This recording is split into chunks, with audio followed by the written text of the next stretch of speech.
Hello everyone. सो हमने पिछले lecture में कुछ मॉलिक्यूल्स के हाइब्रिडाइजेशन और उसकी ज्योमेट्री को डिस्कस किया था। उसी को फर्दर हम आगे कंटिन्यू करेंगे। तो जैसा कि मैंने आपको बताया है, आपके इनऑर्गेनिक के पेपर में ये क्वेश्चन हमेशा आता है। हर ईयर आपसे ये क्वेश्चन पूछा जाता है, discuss the type of hybridisation और ज्योमेट्री ऑफ द मॉलिक्यूल। ऐसे आपको मॉलिक्यूल्स दिए होंगे और आपको उन सबकी ज्योमेट्री बतानी होगी। हमने सिलेबस के अकॉर्डिंग कुछ मॉलिक्यूल्स को कल डिस्कस किया था, कुछ मॉलिक्यूल्स को हम आज डिस्कस करेंगे। इसके लिए जो कि मैं आपको हमेशा कहती हूँ कि समरी में रखेंगे z की वैल्यू और उसके बाद z की वैल्यू और हाइब्रिडाइजेशन। ठीक, z की वैल्यू अगर 2 होगी, हाइब्रिडाइजेशन sp होगा। इस केस में ज्योमेट्री हमारी क्या होती है, लीनियर। 3 होगा तो sp2 होगा, ज्योमेट्री ट्राइगोनल प्लेनर। 4 होगा geometry sp3, sorry hybridisation sp3, geometry tetrahedral. 5 sp3d, geometry trigonal bipyramidal.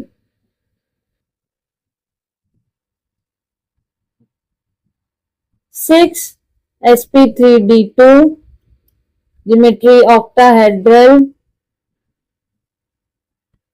7 sp3d3, geometry pentagonal bipyramidal.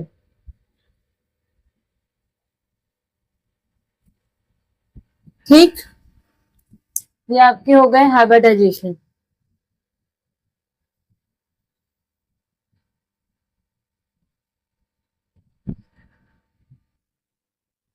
z का फॉर्मूला सबको याद होगा, z is equal to half number of valence electron in central atom plus negative charge minus positive charge plus number of monovalent atoms. और monovalent atoms क्या बताए थे, hydrogen, fluorine, chlorine, bromine, iodine. ये monovalent atoms होते हैं। ये आपका Z का फॉर्मूला था। उसके बाद lone pair is equal to Z minus number of surrounded atoms by central atom. Central atom में जितने भी एटम्स को सराउंड किया होगा उनका नंबर माइनस करेंगे। बॉन्ड पेयर क्या हो जाएगा, नॉर्मली हमें बॉन्ड पेयर के फॉर्मूले की जरूरत नहीं पड़ती क्योंकि हम मॉलिक्यूल देख के बता देते हैं कि उसने कितने बॉन्ड बनाए हैं। हमें बस लोन पेयर जानना रहता है। बट अगर कभी कुछ प्रॉब्लम हो जाए तो bond pair is equal to Z minus lone pair. जितना लोन पेयर निकलेगा उससे बॉन्ड Z को माइनस कर देंगे तो हमारा लोन पेयर से माइनस कर देंगे तो हमारा बॉन्ड पेयर आ जाएगा। ठीक है, और Z होता क्या है एक्चुअली, Z होता है bond pair plus lone pair. ठीक है, ये हमारा Z होता है। और एक जो सबको इंपॉर्टेंट बात फर्स्ट लेक्चर से बताई जा रही है कि if lone pair is equal to 0, then shape of the molecule is equal to geometry of the molecule. ठीक है, अगर if lone pair is not equal to 0, अगर लोन पेयर 0 के इक्वल नहीं है तो shape is not geometry, not equal to geometry of the molecule. ठीक है, ये छोटी समरी है कि अगर हाइब्रिडाइजेशन 2 होगा, अगर Z की वैल्यू 2 होगी, hybridisation sp geometry linear, Z3 होगा तो sp2 ट्राइगोनल प्लानर, 4 होगा तो sp3 टेट्राहेड्रल, 3 होगा तो sp3d ट्राइगोनल बाइपिरामिडल, 6 होगा तो sp3d2 ऑक्टाहेड्रल, 7 होगा तो sp3d पेंटागोनल बाइपिरामिडल, Z की वैल्यू half, number of valence electron in central atom plus negative charge, अगर उस मॉलिक्यूल में कोई नेगेटिव चार्ज है तो नेगेटिव चार्ज, माइनस उस मॉलिक्यूल में अगर कोई पॉजिटिव चार्ज है तो positive charge, plus number of monovalent atoms. Monovalent atoms क्या है? Hydrogen chlorine chlorine bromine iodine, मतलब इनके लास्ट शेल में 1 इलेक्ट्रॉन की कमी होती है, ठीक है, फुलफिल होने के लिए, तो ये मोनोवैलेंट एटम्स है।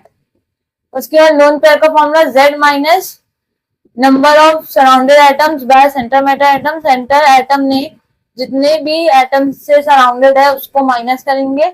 Bond pair Z minus lone pair, if loan pair is 0 then shape is equal to geometry, if lone pair is not equal to 0 then shape is not equal to geometry। ठीक है, ये as a summary. अब हम molecules में पढ़ेंगे आगे। हमारा आज का पहला मॉलिक्यूल SF4, S मतलब सल्फर और F मतलब फ्लोरीन। सल्फर जो है का एटॉमिक नंबर 16 होता है। सल्फर को हम लोग सेंट्रल एटम लेंगे क्योंकि लीस्ट नंबर पे है। सल्फर हमारा 16, एटॉमिक कॉन्फ़िगरेशन करेंगे तो इलेक्ट्रॉनिक कॉन्फ़िगरेशन करेंगे 2 8 6, वैलेंस इलेक्ट्रॉन कितना आ गया है 6, तो half valence electron 6, plus minus कुछ है नहीं इसमें मॉलिक्यूल में चार्ज, क्योंकि फ्लोरीन मोनोवैलेंट एटम है, तो +4 नंबर ऑफ ये इंटू 6 + 4 10, 2 5 10। इस हिसाब से Z की वैल्यू हमारी कितनी आ गई है 5। 5 में हाइब्रिडाइजेशन क्या होता है sp3d, ज्योमेट्री क्या हो जाती है ट्राइगोनल बाइपिरामिडल।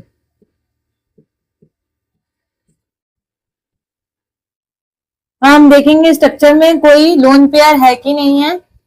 तो लोन पेयर के लिए Z माइनस Z मतलब 5 माइनस सराउंडेड एटम, कितने एटम सराउंडेड है 4 एटम से सराउंडेड है, मतलब सल्फर ने 4 फ्लोरीन के साथ बॉन्ड बना रखा है। ठीक है, अभी हम बॉन्ड पेयर निकालेंगे तो हमारा 4 ही निकलेगा। लोन पेयर 5 माइनस 1, तो क्या आ गया 1, दैट्स मीन कि इस मॉलिक्यूल में 1 लोन पेयर है। और अगर हम बॉन्ड पेयर बताएं, ये बॉन्ड पेयर बताएं तो 5Z minus lone pair 1, bond pair आ गया 4, क्योंकि यहाँ पे क्लियरली मॉलिक्यूल में दिख रहा है कि सल्फर ने 4 फ्लोरीन के साथ बॉन्ड बना रखा है, सो बॉन्ड पेयर हमारा आ गया 4। इस हिसाब से हम शेप अगर देखें, मॉलिक्यूल का स्ट्रक्चर देखें, तो उसमें एक लोन पेयर है, तो इसको कुछ हम ऐसा बनाएंगे कि सल्फर बीच में, और ट्राइगोनल बाइपिरामिडल कैसे होता है, एक ट्राइंगल में 3 बॉन्ड होते हैं, एक इक्वेटोरियल पोजीशन में। लोन पेयर हमेशा हमें कहाँ रखना रहता है, एक्सियल पोजीशन में। हमने यहाँ रखा लोन पेयर, ठीक, और एक बॉन्ड पेयर यहाँ, एक बॉन्ड पेयर यहाँ, एक बॉन्ड पेयर यहाँ, एक बॉन्ड पेयर यहाँ, ठीक। ये हो गया हमारा फ्लोरीन, दूसरा फ्लोरीन, तीसरा फ्लोरीन, फिफ्थ फ्लोरीन, ठीक है। और इस मॉलिक्यूल को अगर हम थोड़ा सा रोटेट करें, जैसा कि हमने कल बताया था, तो इस मॉलिक्यूल के शेप को हमने कहा था कि ये शेप का नाम होता है सी शॉ। शेप का नाम क्या है, सी शॉ, ठीक है। सी शॉ शेप का है ये, एक लोन पेयर है इसमें, ये हमारा होगा, ये कुछ ऐसे ट्राइंगल में 3 बॉन्ड होते हैं जिसमें एक लोन पेयर। अब लोन पेयर बॉन्ड पेयर में रिपल्शन ही आ जाएगी, यहाँ पे ग्रेटर देन 120 डिग्री एंगल होगा। लोन पेयर बॉन्ड पेयर में यहाँ पे भी ग्रेटर देन 120 डिग्री एंगल होगा, और इन दोनों में लेस देन 120 डिग्री एंगल होगा, ठीक है। ये हमारा हो गया फर्स्ट मॉलिक्यूल। हम सेकेंड मॉलिक्यूल के पे बढ़ेंगे।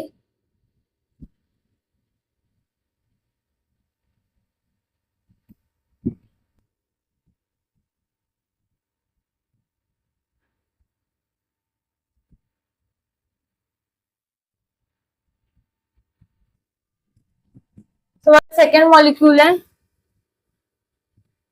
ClF3।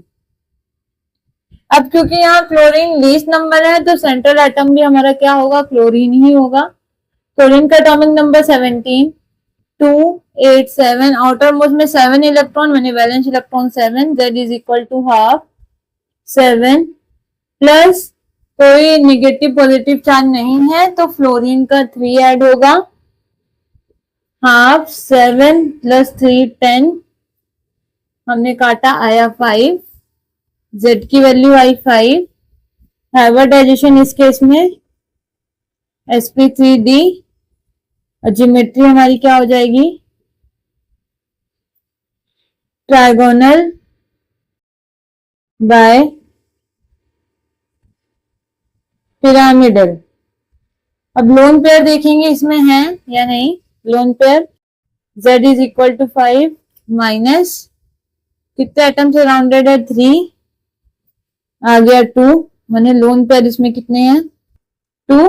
बॉन्ड पे निकालने की जरूरत नहीं होती क्योंकि हमें दिख रहा है क्लोरीन 3 फ्लोरीन से जुड़ा है। फिर भी अगर आपको निकालना है तो निकाल सकते हैं। Z की वैल्यू 5, लोन पेयर 2, तो बॉन्ड पेयर आ गया हमारा 3। ठीक है, अब हम शेप डिस्कस करेंगे। तो क्लोरीन हमारा सेंटर में, लोन पेयर हमेशा एक्सियल पोजीशन को ऑक्यूपाई करेगा। हमारे एक्सियल पोजीशन पे लोन पेयर आया, एक बॉन्ड ये, एक बॉन्ड ये, एक बॉन्ड ये, क्लोरीन क्लोरीन क्लोरीन। ठीक है, अब इस हिसाब से हमारा शेप कुछ टी शेप, इसको अगर हम मॉलिक्यूल को थोड़ा रोटेट करें, अगर लोन पेयर को हम ऊपर शो करें तब ये कुछ टी शेप का हमें दिख रहा है। तो हमारी शेप क्या हो गई है इस केस में, टी शेप। अगर आपको नहीं याद आता है कि ये किस शेप का है कि क्या है, तो इस केस में हम इसको बोलेंगे डिसऑर्डेड। अगर नहीं समझ में आ रहा है कि क्या है ये शेप, तो हम इसको बोल देंगे distorted trigonal pyramidal. Distorted trigonal pyramidal. ठीक है, क्योंकि लोन पेयर आने से इसमें इसकी ज्योमेट्री में थोड़ा सा डिसॉर्शन हुआ है, मतलब थोड़ी ज्योमेट्री चेंज हो गई है, शेप चेंज हो गया है, इस वजह से इसको डिसऑर्डेड ट्राइगोनल पिरामिडल कहेंगे। ठीक है, अगले मॉलिक्यूल के ऊपर बढ़ते हैं।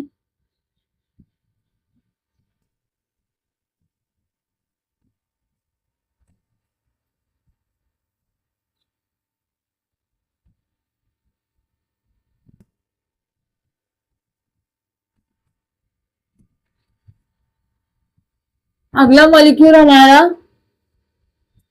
ICl3 है। I means iodine.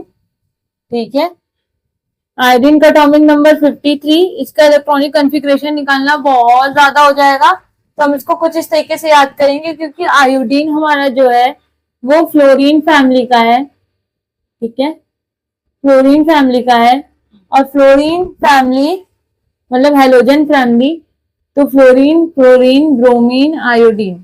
ठीक है, तो इन सबकी वैलेंसी सेम होगी, इन सबकी वैलेंसी सेम होगी, मतलब इन सबके वैलेंस शेल में 7 इलेक्ट्रॉन्स होते हैं। ठीक है, तो आयोडीन और इनका फॉर्मूला भी NH2NP5 होता है।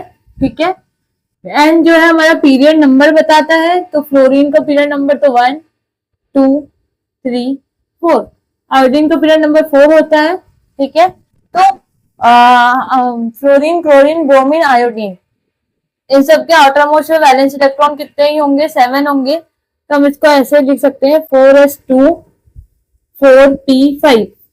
कुल मिला के आयोडीन में क्या है, 7 वैलेंस इलेक्ट्रॉन है, तो Z is equal to half 7 plus chlorine के 3 क्लोरीन जोड़ा है, क्लोरीन जो है मोनोवैलेंट एटम है।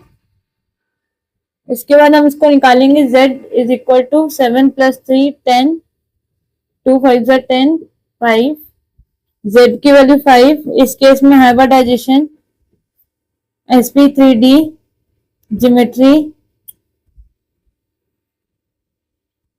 ट्राइगोनल बाइपिरामिडल,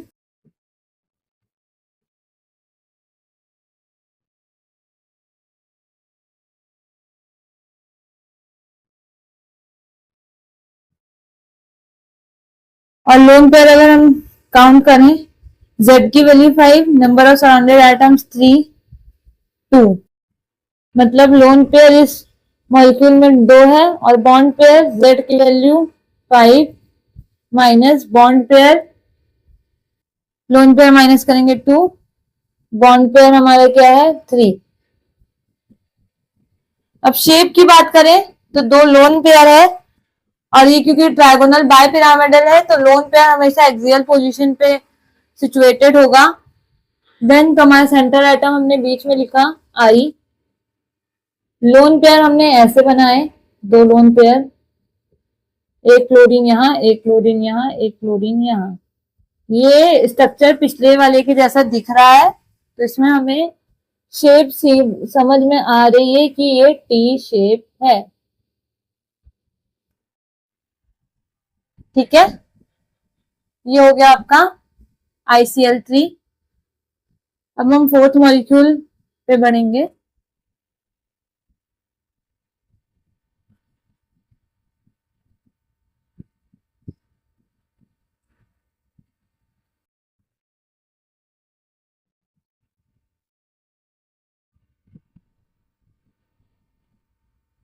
फोर्थ मॉलिक्यूल हमारा BrF5 है। ठीक है, Br हमारा सेंटर एटम होगा, लीस्ट नंबर है।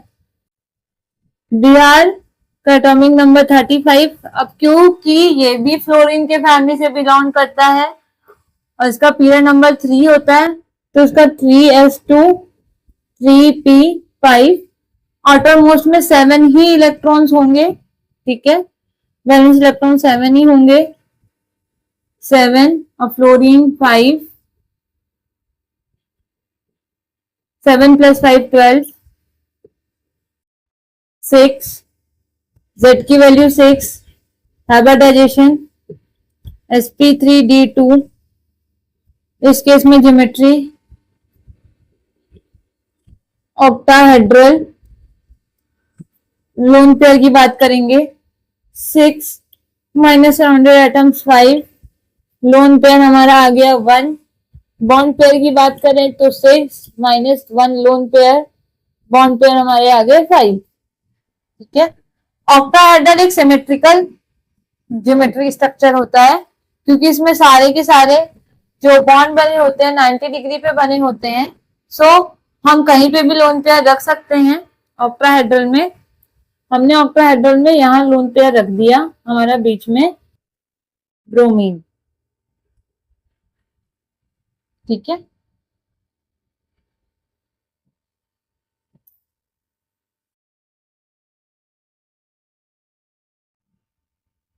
पांच बॉन्ड पेयर, एक लोन पेयर।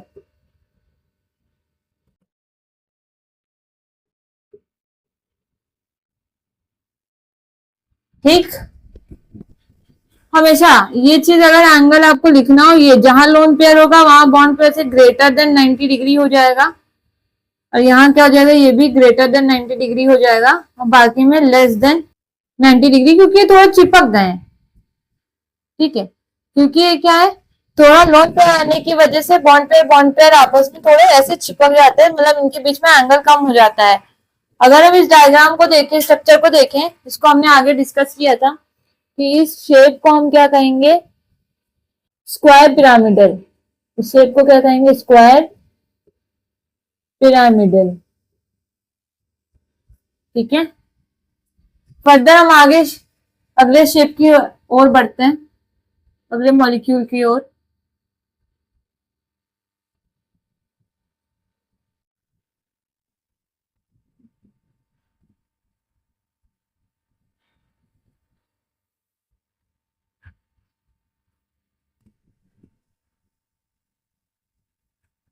अगला मॉलिक्यूल हमारा IF7, फिफ्थ मॉलिक्यूल IF7। इसमें हमारा सेंटर एटम आयोडीन आई, इलेक्ट्रॉनिक नंबर 53, ठीक। और क्योंकि फ्लोरीन फैमिली से है, अभी हमने डिस्कस किया था 4s2 4p5। वैलेंस इलेक्ट्रॉन होते हैं 7 ही होंगे, +7 फ्लोरीन का, हाफ 7 7 + 7 14, 2 7 14 7। Z की वैल्यू अगर 7 होगी, hybridisation sp3d3, geometry pentagonal bipyramidal, ठीक है, पेंटागोनल बाय पिरामिडल होगी ज्योमेट्री। और लोन पेयर की अगर बात करें 7, Z की वैल्यू 7, अब सराउंडेड एटम 7 0, मतलब लोन पेयर 0। और बॉन्ड पेयर तो हमें दिख ही रहा है कि 7 है, Z -0, तो बॉन्ड पेयर भी हमारा क्या हो गया 0, ठीक है। तो इसका तो डायग्राम बनाना आसान है बहुत। आयोडीन एक है, एक है।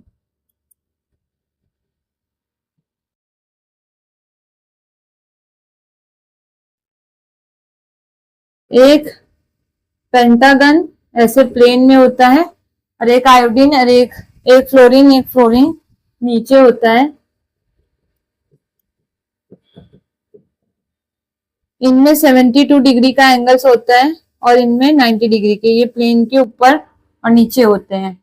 तो इस केस में हमारी शेप क्या हो जाती है, क्योंकि लोन पेयर 0 है, तो shape is equal to geometry. तो जो हमारी शेप है वो भी पेंटागोनल बाय पिरामिडल ही होगी, पेंटागोनल बाय पिरामिडल, ओके। अगले मॉलिक्यूल के आगे पे हम बढ़ते हैं।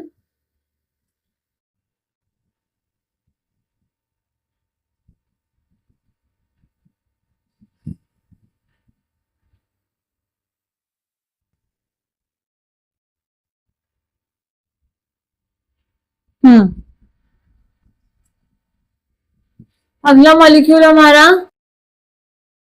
XeF2, xenon.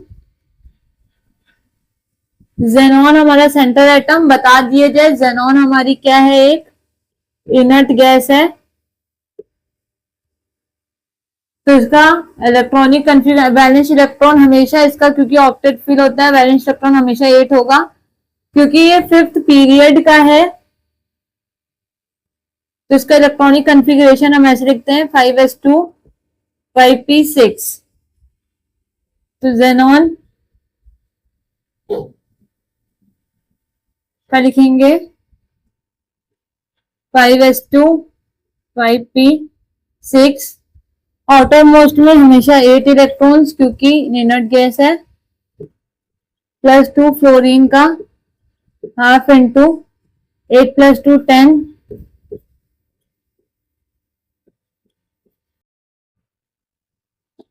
5 में hybridisation sp3d, geometry trigonal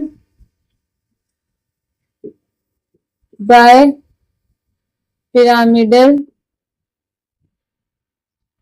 loan pair देखेंगे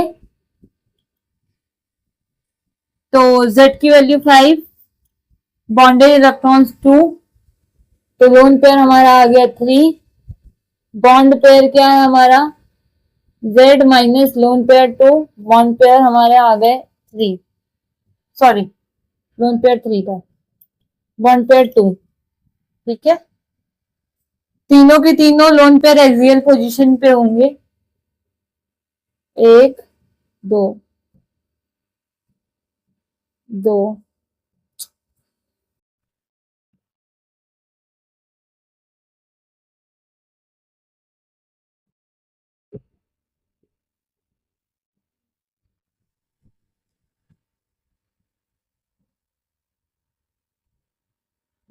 क्योंकि शेप के लिए हमें सिर्फ बॉन्ड पेयर देखना रहता है, तो शेप हमारा क्या दिख रहा है, लीनियर। तो इस केस में हमारा शेप क्या हो जाएगा, लीनियर। ठीक है, अगले मॉलिक्यूल पे बढ़े तो XeF4, F की जगह पे बस हमें करना है 4। ठीक है, तो Xe इलेक्ट्रॉनिक कॉन्फ़िगरेशन यही होगा। फ्लोरीन 4 हो गए हैं, हाफ 8 + 4 12, 6 6 Z की वैल्यू हो गई 6। Hybridisation sp3d2। इस केस में हमारी ज्योमेट्री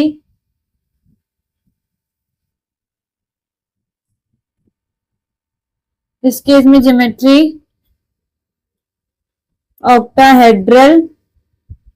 लोन पेयर डिस्कस करेंगे, 6 minus surrounded atoms 4, lone pair 2, bond pair 6 - 2 4। Octahedral में हम कहीं पर भी, लोन पेयर 2 है, कहीं पर भी रख सकते हैं क्योंकि सिमेट्रिक होता है ऑक्टाहेड्रल। तो जेनॉन 2 लोन पेयर, एक ऊपर रख देते एक नीचे। ठीक है, और बॉन्ड पेयर 4, तो 1 2 3 4। ठीक है, ये शेप एक स्क्वायर जैसी दिख रही है क्योंकि एक प्लेन में होगी तो इसको हम स्क्वायर प्लेनर कहेंगे। तो शेप हमारा क्या हो जाएगा, स्क्वायर प्लेनर। ठीक है, शेप हमारा स्क्वायर प्लेनर। अगला मॉलिक्यूल XeF6, फ्लोरीन 6। ये मॉलिक्यूल आपका एग्जाम में बहुत आता है, XeF2, XeF4, XeF6। ठीक है, 6th वाला मॉलिक्यूल है ये, 8th।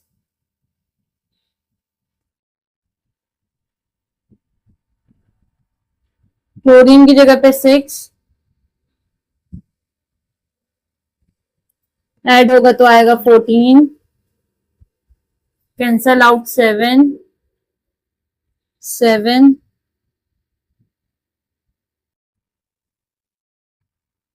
sp3d3, geometry pentagonal bipyramidal, pentagonal bipyramidal.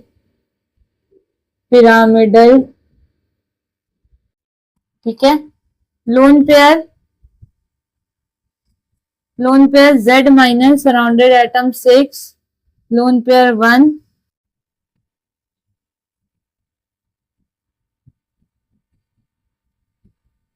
Seven -1, bond pair हो गया हमारा 6। एक लोन पेयर बाकी,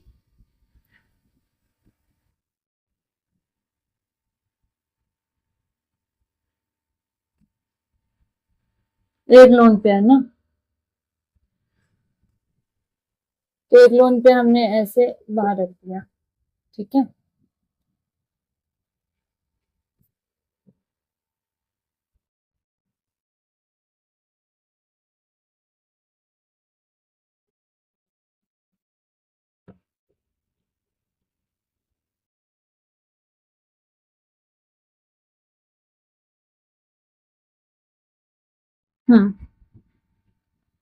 बाकी एक fluorine fluorine fluorine fluorine fluorine 6 fluorine से बॉन्ड ऐसे बनाएगा। अब क्योंकि ये पेंटागोनल है, ठीक है, और एक पेंटागन से नीचे रहेगा पेंटागोनल पिरामिडल, ऐसा इसको लिख सकते हैं, लेकिन इससे ज्यादा सही शेप का नाम इसका होगा डिसऑर्डेड पेंटागोनल बायपिरामिडल। इसको वैसे लिख सकते हैं पेंटागोनल, क्योंकि पहले ऊपर भी था बॉन्ड और नीचे भी था, तो 2 पिरामिड बन रहे थे, इस वजह से पिरामिडल कह रहे, बायपिरामिडल कह रहे थे। अब क्योंकि सिर्फ एक पिरामिड बनेगा तो इसको पेंटागोनल पिरामिडल कहेंगे बस। शेप जो हो जाएगा पेंटागोनल पिरामिडल। ठीक है, क्योंकि पहले सिर्फ एक दो पिरामिड बन रहे थे, इस वजह से पेंटागोनल बाई पिरामिडल कहा जा रहा था, क्योंकि अब एक लोन पेयर आ गया है और शेप में क्योंकि लोन पेयर हम नहीं अज्यूम करते हैं, तो एक ही पिरामिड बनेगा जिसको कि हम पेंटागोनल पिरामिडल कहेंगे। ठीक, अगले मॉलिक्यूल के ऊपर बढ़ते हैं।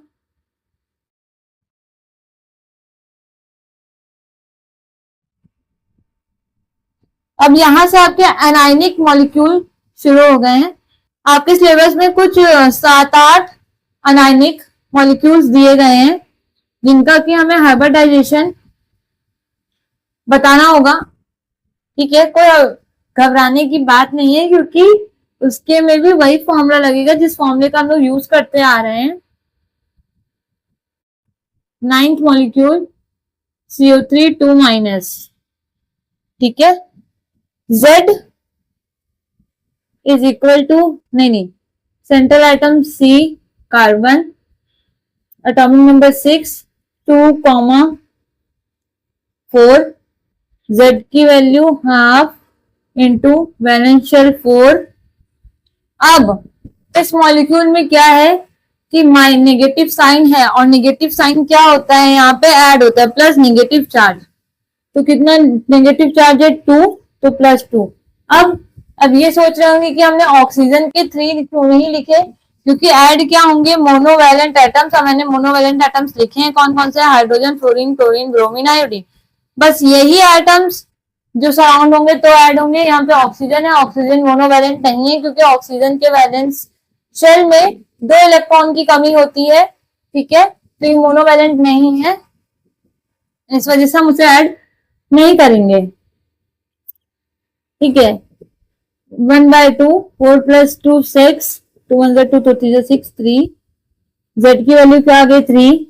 इस केस में हमारी हाइब्रिडाइजेशन sp2, ज्योमेट्री क्या हो जाती है, ट्राइगोनल प्लेनर।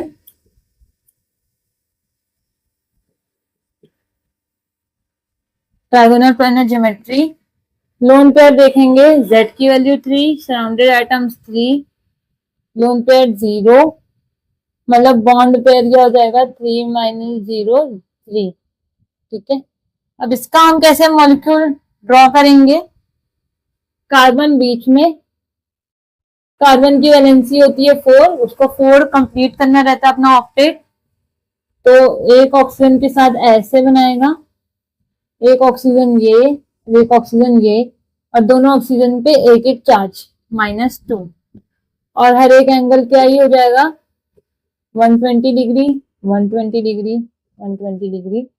लोन पेयर 0 है, ऑब्वियस सी बात है, शेप भी जो होगा हमारा वो ट्राइगोनल प्लेनर ही होगा। ठीक है, अगले मॉलिक्यूल पे बढ़े।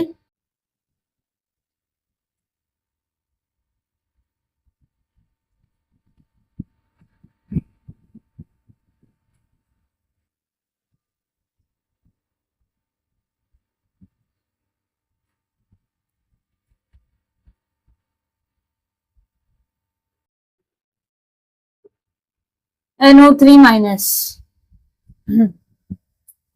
नाइट्रोजन का एटॉमिक नंबर 7 2,5। ठीक है, वैलेंस इलेक्ट्रॉन 5, नेगेटिव चार्ज 1 है, +1। ऑक्सीजन को नहीं लेंगे क्योंकि मोनोवैलेंट एटम नहीं है। हाफ 6, 2 3 6। Z की value 3, hybridisation sp2, geometry trigonal planar. ठीक है, लोन पेयर देखेंगे तो 3, Z की वैल्यू और ये 3, लोन पेयर हमारे आ गए 0। बॉन्ड पेयर 3 - 0, बॉन्ड पेयर भी क्या है हमारा 3। इस केस में नाइट्रोजन बीच में होगा। ठीक,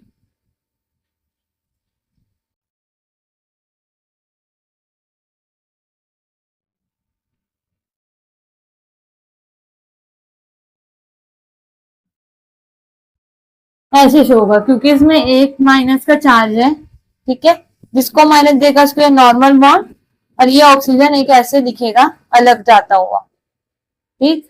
एंगल वही होंगे 120 डिग्री, 120 डिग्री, 120 डिग्री। तो शेप हमारा हो जाएगा, शेप सेम होगा क्योंकि लोन पेयर 0 है, ट्रायगोनल प्लेनर, ठीक है। ये हुए कुछ मॉलिक्यूल्स जिसकी आज हमने जिनको आज हमने डिस्कस किया है। सो अगले लेक्चर में हम इसके आगे और मॉलिक्यूल जो आपके सिलेबस में 5-10 मॉलिक्यूल बचे हुए हैं उनकी बात करेंगे, वो भी ऐसे अनायनिक चार्ज के हैं, नेगेटिव चार्ज के हैं, उनको डिस्कस करेंगे। और लास्ट में एक थ्योरी रह गई है, सेडविक पॉवेल थ्योरी, उसको डिस्कस करेंगे। बस आज के लिए इतना ही, थैंक यू।